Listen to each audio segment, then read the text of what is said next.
96문에서 98문까지는 115일차를 참고하시기 바랍니다.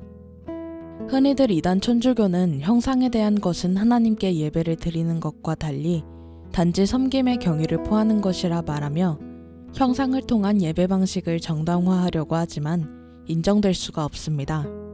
실제로 형상들 앞에 엎드려 절하고 그것들의 이름으로 맹세를 하며 그것들의 입을 맞추고 그것들에게 분향을 드리고 계단을 세우고 기도를 하며 또한 그것들을 위한 축제의 날을 정하는 등의 행태들은 예배와 다를 것이 없기 때문입니다. 중세의 유명한 한 신학자는 십자가를 향해 예수님께 드리듯 경배를 드려야 한다고 가르쳤습니다. 그의 생각에 따르면 그리스도의 형상도 또한 그리스도와 마찬가지로 마땅히 경배를 받아야 하기 때문입니다. 그렇지만 혹시라도 일반 성도들을 교육하기 위하여 일종의 책과 같은 교육 보조제로 교회 안에서 여러 모양의 형상들을 만들어 사용하는 일은 허용될 수 있지 않을까요? 이 질문에 대한 답은 결코 허용이 되어서는 안 된다입니다. 그 이유는 성경의 왜곡과 미신화에 있습니다. 교회에 형상을 세워서 그것의 경위를 표하기 시작하면 거의 예외 없이 미신화의 오류를 범하게 됩니다. 이를테면 이스라엘 백성들의 놋뱀 숭배의 경우입니다. 애굽에서 나온 후 광야에서 하나님과 모세를 향하여 원망하는 이스라엘 백성들에게 하나님께서는 불뱀들을 보내어 물려 죽도록 벌을 내리셨습니다. 하지만 모세의 기도를 들으시고 장대 위에다 놋뱀을 만들어 그것을 보는 자마다 불뱀에 물린 자들이 생명을 건질 수 있도록 하셨습니다. 그 이후에 이스라엘 백성들이 그 놋뱀을 유다왕 히스기야가 개혁을 일으켜 부술 때까지 약 700여 년 동안 분향을 하며 숭배하는 악행을 계속해왔던 것입니다. 사사기에 보면 블레셋 사람들과의 전쟁에서 패하자 이스라엘 백성들이 하나님의 언약궤를 전쟁터로 가져옵니다. 그들은 여호와의 언약궤가 있으면 그것으로 전쟁의 승리가 보장될 것이라는 미신적인 믿음을 가졌기 때문입니다. 하나님께서는 이들로 하여금 전쟁에서 패하게 하며 그들이 믿었던 언약궤를 블레셋에게 빼앗기게 하심으로 이들로 하여금 미신적 신앙에서 벗어나게 하셨습니다. 어떤 이들은 이러한 형상들이 남용된 사례가 있다고 해서 형상 그 자체를 폐기하거나 올바른 사용 자체를 부정하는 것은 지나친 주장이라고 반박합니다. 하지만 먼저 유의하여야 할 것은 하나님의 형상이나 유명한 인물들의 형상들을 만들어 교회 내에 두고 그것을 향하여 경배를 표하는 것은 그것 자체가 이미 제2계명에서 하나님께서 금하신 악행이라는 사실입니다.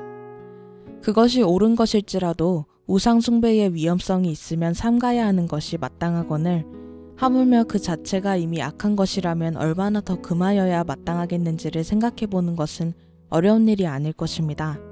게다가 그 악한 일이 필연적으로 미신화나 우상 숭배의 참담한 결과를 낳는다고 할 때 선용할 수도 있지 않느냐는 주장은 아무런 설득력도 갖지 못합니다.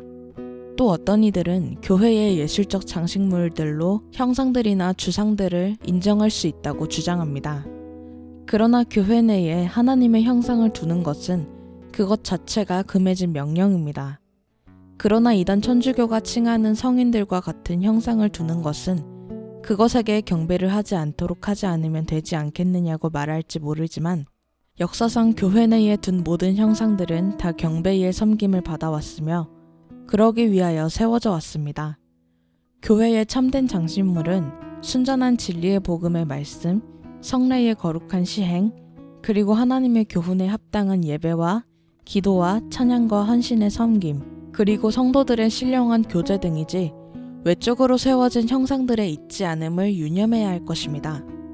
하나님께서는 제1계명과 제2계명을 주시는 끝마디에 나 내 하나님 여호와는 질투하는 하나님인즉 나를 미워하는 자의 죄를 갚되 아버지로부터 아들에게로 3, 4대까지 이르게 하거니와 나를 사랑하고 내 계명을 지키는 자에게는 1000대까지 은혜를 베푸느니라고 출애굽기 20장 5절에서 6절 말씀에서 덧붙이셨습니다.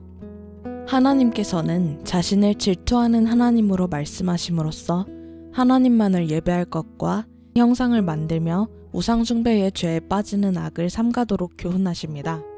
한편 하나님을 미워하는 자의 죄악에 대한 죄값을 3, 4대까지 이르러 갚도록 하시겠다는 경고를 통해 3, 4대까지 이어지는 증조부와 할아버지와 아버지의 죄악을 결코 본받지 말 것이며 신속히 그리고 결연히 끊어야 한다고 교훈하십니다. 다른 한편 그 계명을 지키는 자에게는 천대까지 은혜를 베풀겠다고 말씀하시므로 하나님께서 계명을 지키는 것을 얼마나 기뻐하시는지를 보이십니다. 신앙의 모범은 대대로 천대에 이르기까지 선한 영향을 미칠 것이며 또 잊지 말고 천대까지라도 기억하여 조상의 신앙 모범을 배우고 존경하며 따라야 할 것이라고 교훈하십니다. 오직 참 하나님이신 여호와 하나님께만 예배를 드리고 그에게 합당한 방식으로 예배를 드릴 것이며 형상을 만들어 경배를 드리는 것과 우상숭배의 악행을 범하지 않도록 우리의 예배를 돌아보아야 하겠습니다. 오직 복음의 바른 말씀, 성례에 대한 바른 시행, 경건한 헌신과 섬김, 말씀에 합당한 예배와 기도, 성도의 교통을 이루어 하나님을 합당하게 예배하여야 하겠습니다. 샬롬.